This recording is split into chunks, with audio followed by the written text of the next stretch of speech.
What qualifies as a Tesla stock? And by that I mean, what are the characteristics of a company that will exhibit the kind of explosive growth that we saw Tesla demonstrate in 2020? Can we identify those characteristics and can we predict that increase again? In this video, I'm going to share my opinion on what I think those characteristics are and my favorite candidate for the possible next Tesla.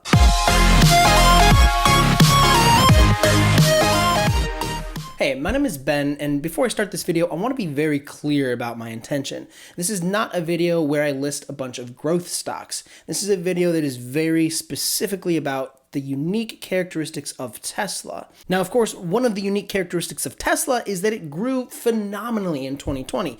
If I could identify the next stock that was going to do the same thing, that would certainly qualify as a Tesla stock, but unfortunately I can't do that. This is not the year I want to focus on.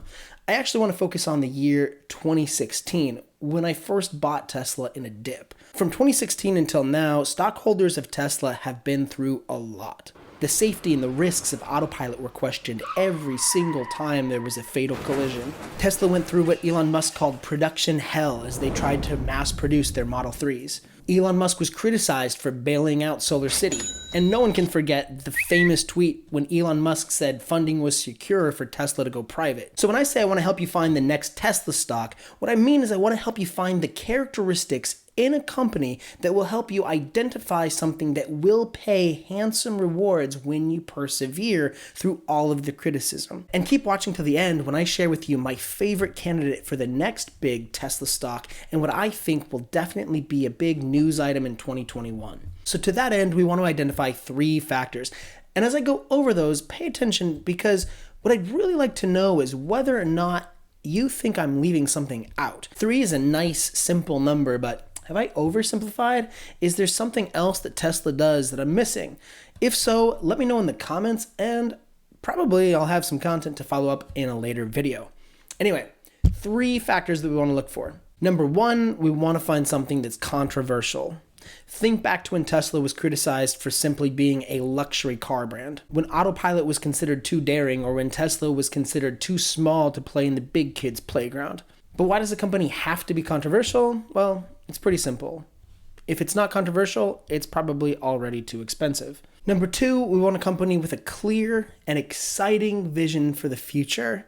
This is probably best embodied in Elon Musk's master plans, which he's posted on the Tesla blog. Amazingly, everything that Tesla has ever done has been publicly available on the website. Elon Musk is simply carrying out a plan that he told everybody about way in the beginning. And by the way, if you haven't read that, go ahead and check the link in the comment because it is surreal to read about what has been described now that those dreams are reality. Number 3, we want a company with an obvious hedgehog and the capacity to be a flywheel. This language, Hedgehogs and Flywheels, comes from the book Good to Great by Jim Collins. Collins and his research team wrote not just based on theory, but on actual market observation of what set companies apart from their peers. It's a great book. I highly recommend it. I also put a link in the description, by the way. But to summarize, I think rather than talking at length about what the book is about, I can just give a few examples and the idea will get across. So for Tesla, the hedgehog is energy. For Apple, the hedgehog is design. For Amazon, Google, and Facebook, it's data. For NVIDIA, it's GPUs. Basically, the hedgehog is whatever it is that your company can do that's better than any other company in the world in how they do it. Mind you, the hedgehog is also not always so obvious. Like for Tesla, it's not cars. But the reason that Tesla's cars are so great is because Tesla is so good at managing energy. So if we want to find another Tesla-like company, we want to make sure they have something very specific that they're certainly excellent at. I also mentioned having the capacity to be a flywheel. Now, I'm resisting the urge to do a full book report here, but I'd say a good litmus test happens when you talk to the people who work for the company. Are they excited to work there? Do they seem happy? Do they see themselves in a role with a clear purpose that funnels towards the mission for the company? These are questions that you can actually ask an employee, and in fact, if they're even willing to engage the question, that's usually a pretty good sign in favor of the company having something that they're doing right. And if you'd like to hear about my interaction with a Tesla employee who couldn't have been more proud about his purpose for Tesla, go ahead and check out this video. So that is the criteria: controversy, vision, and a hedgehog with the capacity to become a flywheel. Now what I'd like to do is share with you my favorite candidate for the next Tesla-like company. I should probably say that I'm not a licensed financial advisor and all of that legal stuff. I do research in preparation for these things, but I am just a guy. When I had the idea for this video, I had a few ideas for some stocks that I might recommend.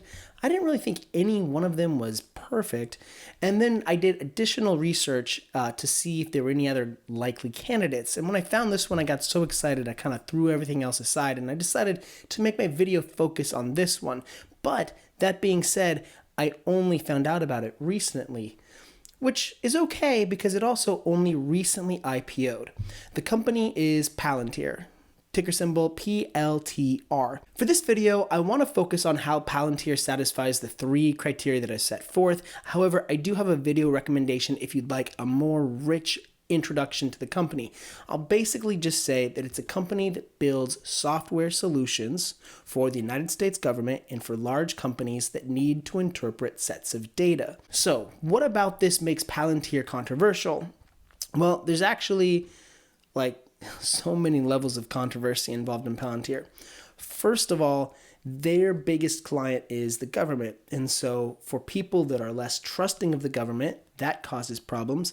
They've made software that's used by Immigration and Customs Enforcement, or ICE. That's actually created a lot of outrage even inside the company. One of the co-founders, Peter Thiel, was a major supporter of the Trump presidency in 2016. And then lastly, they just specialize in big data, and that involves surveillance, and that crosses boundaries for a lot of people, and even people who have ethical concerns about how that data is being used and what kind of picture is being created with what's available, even data that's publicly available. When it comes to controversy with Palantir, it's kind of like a pick whatever poison you want.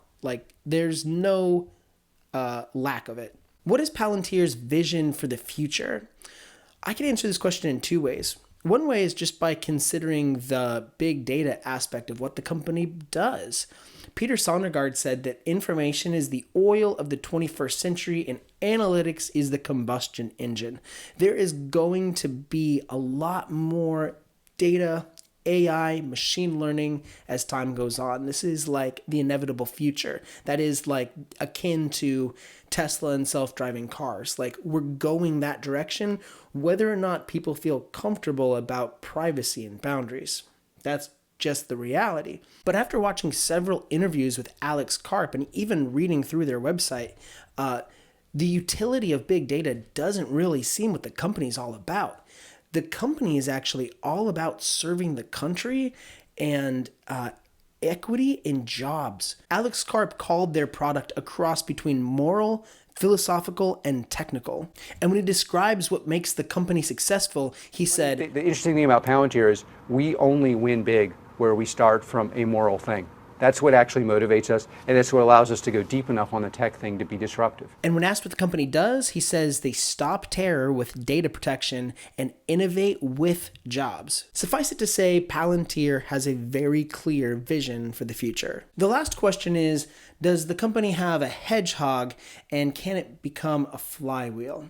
So when it comes to this is actually the issue that drew my attention in and really grabbed me. What gets me excited is just like how Tesla's Hedgehog isn't cars and Apple's Hedgehog isn't phones, Palantir's Hedgehog isn't big data. What is it? It's problem solving. Go to their website and read through how they describe their company's culture. Read through what it takes to get a job there. This is a company that is entirely devoted to creating and hiring and bringing together a community of problem solvers. I will read you right from their page. It says, an engineering culture. Engineers build things that solve problems. You don't have to be a computer scientist or have any particular degree to be an engineer.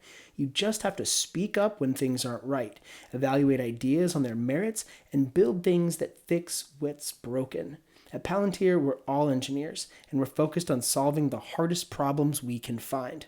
Now that's an outward facing statement, but it really gets the point across. And in fact, even if you look at their business practices for the last 17 years, I mean, they've been a private company since 2003. They've hardly ever hired any marketers. They're just a company of engineers, which is exactly what you want to be if your Hedgehog is problem solving and your product is data analytics. The great thing about that engine is it's something that you can turn in on yourself. You can hone your own practices. You can develop more efficient strategies. Palantir is positioned to do this and to do this exceptionally well. That's what gets me really excited. So if that excites you, great. I hope you liked this video. And if you didn't like this video, well, I guess I just wasted your time. Oh, sorry about that. No, you're not even watching anymore. Guess what? It's time for this song and dance. Video recommendations. Do that stuff. See you later. I gave you my heart.